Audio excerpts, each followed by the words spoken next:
It was dark, but dawn was not far away when Ernst Lehmann steered his Zeppelin airship past the Cathedral of Our Lady.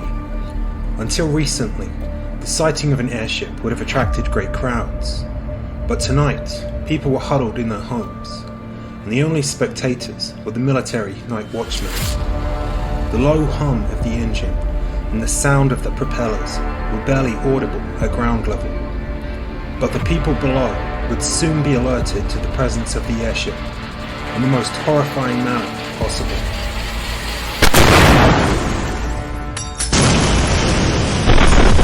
Buildings were destroyed and 10 people were killed as Lehmann's crew dumped a crude rack of explosives and incendiary devices off the Zeppelin.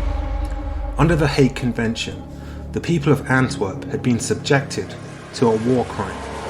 But in the late summer of 1914, this event, while eye-catching as the first aerial bombardment of civilians, was a minor detail when compared to even more heinous acts that occurred during the so-called Rape of Belgium. 2 decades later, Ernst Lehmann would make bigger headlines when another airship he was on, while in very different circumstances, was also involved in a scene of death and devastation. In this episode, I explore the Hindenburg disaster, an event that is much more complicated than a simple mishap.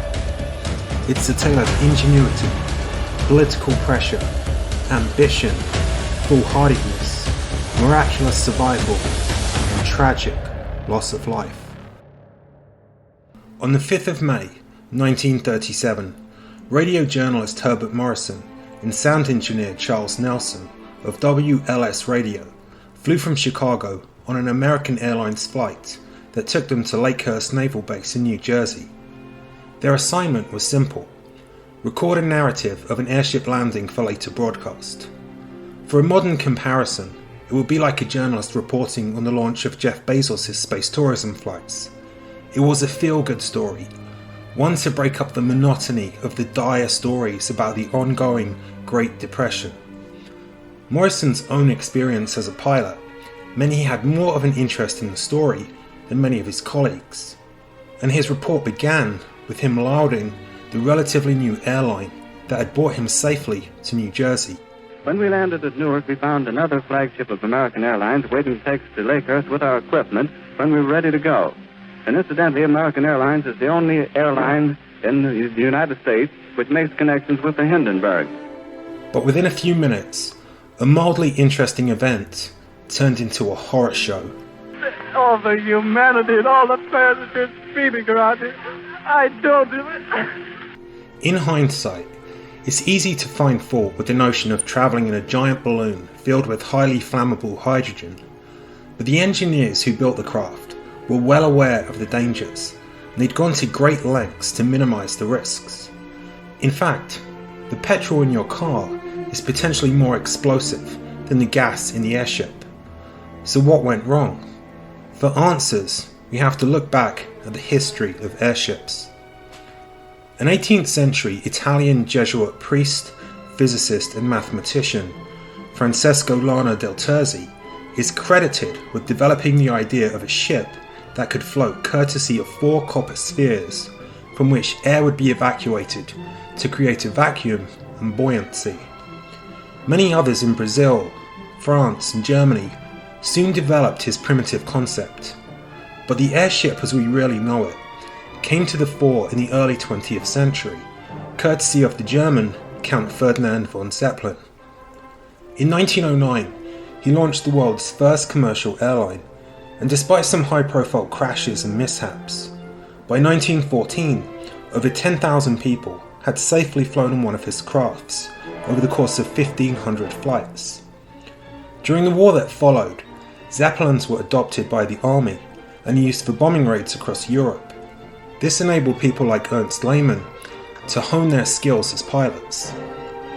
But with the First World War over and von Zeppelin dead, Hugo Echner, a man with a background in psychology and the military, took control of the Zeppelin company. He felt the airship was better suited to commercial rather than military use.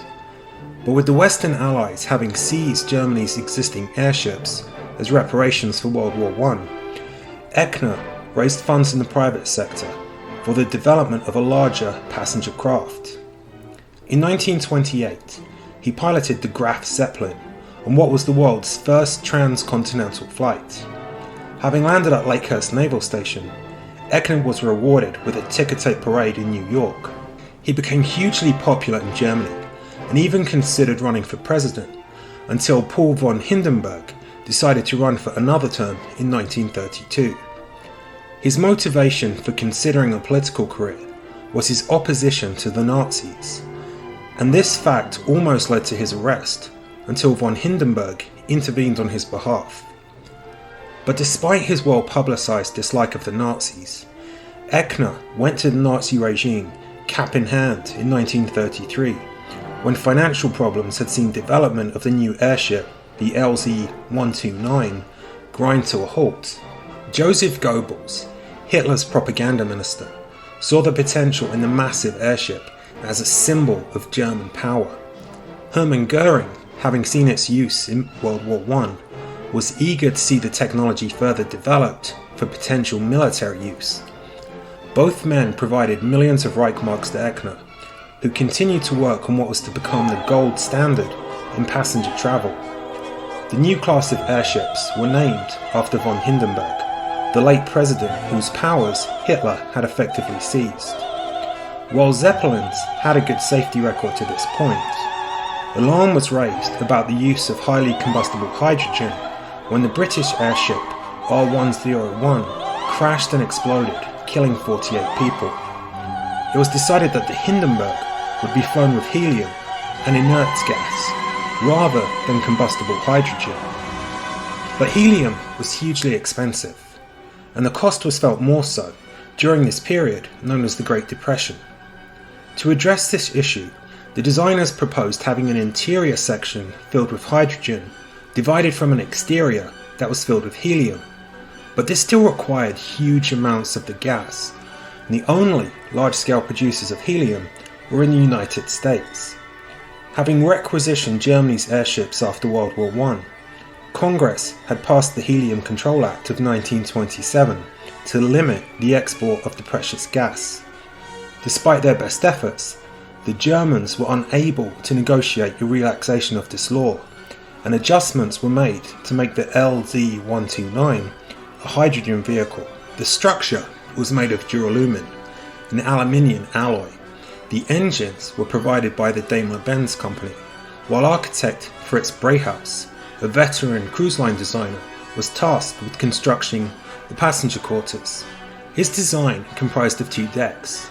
The A deck had 50 two-person cabins in the centre, flanked by a dining room on one side and a lounge and writing area on the other. Both sides of the craft also had viewing promenades, where guests could peer out of huge windows. The metal ladders used to access the top bunks in the cabins may not seem luxurious compared to modern cruise ships, but the sleeping accommodations compare very favourably to modern aircraft. The lower deck contained the crew's quarters, shared bathrooms, a bar, and perhaps surprisingly, a smoking room. Mindful of the risks, the smoking room was only accessible through an airlock from the bar. Passengers were forced to surrender their own matches and lighters before boarding, so cigarettes could only be lit by an installed electric lighter. Since airships were slow moving, flying them was more comparable to steering a sailship than an airplane.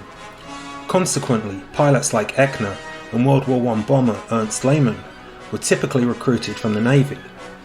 Echner had a reputation as a no-nonsense individual, and he despised incompetence.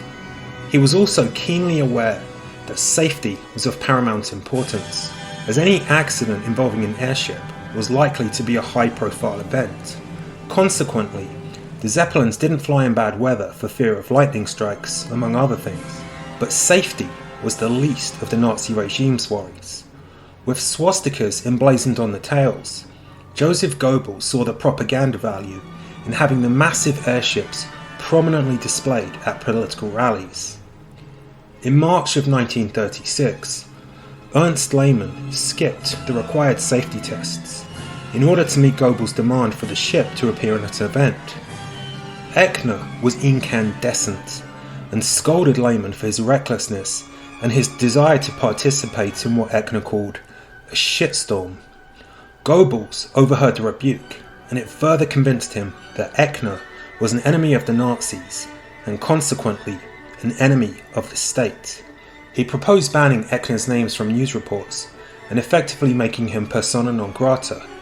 Desperate to save his career, Echner sent a grovelling letter to Hermann Goering and managed to convince him that his attack on Lehman was entirely safety related and thus apolitical. He received a reprieve, but from this point on he was marginalised and involved in the Zeppelin projects in name only, while the more malleable Lehman was left to run the show. Lehman was 20 years younger than the Austrian-born Echner, and in contrast to his counterpart, he was a bon vivant. He loved music, he was a skilled pianist and accordion player, and in fact, he often left his airships in the control of his deputies, while he entertained guests with renditions of Wagner favourites. In 1929, Lehman had explored the possibility of emigrating to America, but ultimately, his effective promotion over his erstwhile mentor and now rival Echner saw him stay in Germany. Lehman has often been cast as a Nazi, in contrast to the anti-fascist Echner. But with the Nazis in power, and Lehman seemingly keen to follow their every command, he never actually registered as a Nazi, something that distinguishes himself from many of his contemporaries. Was he ideologically aligned with Hitler, and just never got around to formalising it? Or was he just an opportunist, an amoral yes-man, who cozied up to Nazis with the same reckless abandon that he'd broken the Hague Convention with when he bombed innocent civilians in Antwerp? The debate about his character rages on, but while he was not around to see the horrors of the Holocaust, he, like every German, was well aware of the anti-Semitic Nuremberg laws, and there's nothing to suggest he ever felt any discomfort about the persecution of the Jews. Having spent its maiden flight dropping pamphlets to promote the Nazi militarization of the Rhineland, the craft made its first commercial flight in 1936. The destination was Rio, and Goebbels ensured that Lehman, rather than Echner, was the pilot. 10 trips to the United States followed, and its first year of operation, the Hindenburg covered 250,000 kilometers without incident. The following year, after some alterations had been made, which included removing the grand piano to reduce weight, the Hindenburg made another trip to South America.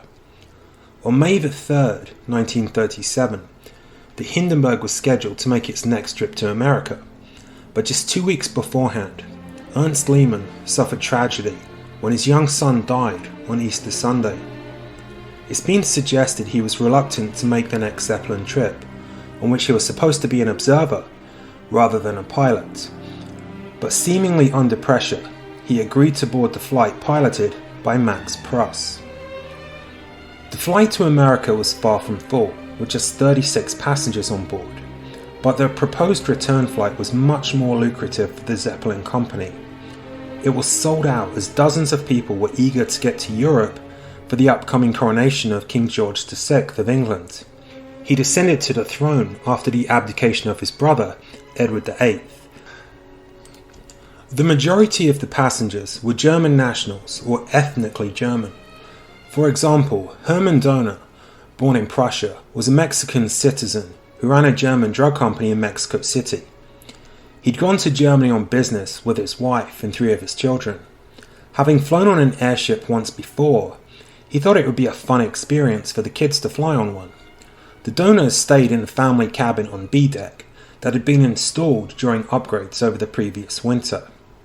His wife was nervous about the flight, but his son Werner, aged 8, was amazed at the size of the craft when the family were given access prior to boarding. Another German-born passenger was acrobat Joseph Spar. He was a well-known performer who'd been touring Europe but was making his way back to America to take up a residency at Radio City in New York. He'd originally planned to travel by steamboat, but having missed the departure, he bought a ticket on the Hindenburg, and he was accompanied by his pet dog. Among the non-Germans was Englishman George Grant. He worked for a travel firm who, among other things, sold tickets for the Hindenburg. The journey went smoothly, though slowly, as strong headwinds from the Gulf Stream meant the airship was travelling at about 50% of its maximum speed. It eventually reached Boston on the 6th of May, but Captain Max Pruss was advised of thunderstorms in New Jersey, so took the airship on a detour over New York City. It was a bizarre moment. As the passengers rushed to get up a close-up view of the Empire State Building, on the streets below, feelings were mixed. On one hand, crowds rushed into the street to see the Zeppelin, but few could overlook the swastika on its tail. At this time, New York Mayor Fiorello LaGuardia was arguably the most outspoken critic of Hitler in the Western world. His mother was Jewish-Italian, and he, like many American Jews, had been outraged by the Nuremberg laws. Just over a year earlier, when American protesters tried to rip a Nazi flag off a vessel in the city, he had rebuffed German complaints by pointedly explaining that the police officer who had stopped them was named Solomon, a Jewish name. Meanwhile, Max Pruss was eager to land as quickly as possible. He was determined to have the quickest turnaround ever of a Zeppelin flight, and at around 7 p.m, the Hindenburg made its final descent towards Lakehurst Naval Station. It attempted a so-called high landing, dropping ropes from a great height, with the intention of being winched down to reduce the number of landing crew needed to facilitate its descent. But wind conditions forced the captain to make 2 sharp turns. Moreover, the vehicle wasn't level, despite dropping ballasts of water. At around 7:20 p.m, or just 90 meters above the ground level, the airship dropped its ropes. As the ground crew raced to grab the lines, it began to pour with rain. Witnesses on the ground reported seeing blue flashes on the port side. One of those on the ground was the WLS radio journalist Herbert Morrison, and he described the events as they unfolded. Well, here it comes, ladies and gentlemen. We're out now outside of the hangar, and what a great sight it is. A thrilling one. It's a marvelous sight. It's coming down out of the sky, pointed directly towards us and toward the mooring mast. It's practically standing still now. They've dropped ropes out of the nose of the ship. It's starting to rain again. The rain had slacked up a little bit. The back motors of the ship are just holding it just enough to keep it from... It bursts into flames. Get it started. It's crashing. It's crashing terrible. Oh, my. Get out of the way, please. It's bursting into flames, and it's falling on the mooring mast and all the folks between it. This is terrible. This is one of the worst catastrophes in the world. Oh, it's 400 or 500 feet into the sky. It's a terrific crash, ladies and gentlemen. The smoke and the flames now, and the frame is crashing to the ground, not quite to the mooring mast. All the humanity and all the passengers screaming around it. I don't... Honest, it's just laying there, a mass of smoking wreckage. And everybody can't hardly breathe and talk and screaming. Lady, I'm sorry. Inside the ship, many of the passengers were in the dining room as the tragedy unfolded. Among them was Englishman George Grant. He later recalled being thrown into a heap of tables as the ship seemed to disintegrate. Getting back to his feet, he urged his fellow passengers to jump through a celluloid window, and he did so himself. He survived a 20-foot fall, although he then broke his ankle as another escaping passenger crash-landed on him. Meanwhile, acrobat Joseph Spar, who'd also been in the dining room and was filming the ship's descent, jumped out of a window and attempted to make a safe landing before hitting the deck and having to be carried to safety by a member of the ground crew. Spar's wife and 3 kids, who had come to greet him, witnessed the horror of the airship firsthand. The Donor family weren't so lucky, having been thrown across the dining room like so many others. Mrs. Donor threw her older son Walter to safety through a broken window. Werner, the 8-year-old who'd been so impressed by the craft, quickly followed. But her daughter Irene was in a panic. She was too heavy for her mother to lift, and she refused to leave until she had found her father. In the confusion, he'd become lost, possibly having returned to his cabin. Irene refused to leave without her father and ran back into the fiery inferno, leaving her mother no choice but to save herself and jump from the window. Father and daughter were both killed. Among the other survivors were pilot Max Pruss and Ernst Lehmann. Though the latter was severely burned, he was rushed to hospital with doctors feeling confident he would survive. Immediately after the crash, he hinted to Naval Commander Charles Rosendahl that the crash was due to sabotage. But shortly after, his condition deteriorated and he passed away. Of the 36 passengers and 61 crewmen aboard, 35 died, but miraculously, the rest survived. The hydrogen fire, which destroyed most of the airship, only lasted for about 90 seconds, but diesel from the engines ignited and caused a secondary fire that lasted for several hours once the remnants of the Hindenburg had hit the ground. There was initially no question as to what had fueled the huge fire: hydrogen. But to this point, the Zeppelin had a stellar safety record, so the real question was what caused the hydrogen to ignite. Hugo Echner was in Graz, Austria when the airship crashed. He immediately concluded that saboteurs were responsible. He publicly claimed that threats had been received from unknown individuals who said they planned to destroy the airship in the months leading up to the crash. Given its status as a symbol of Nazi rule, there was no shortage of potential saboteurs.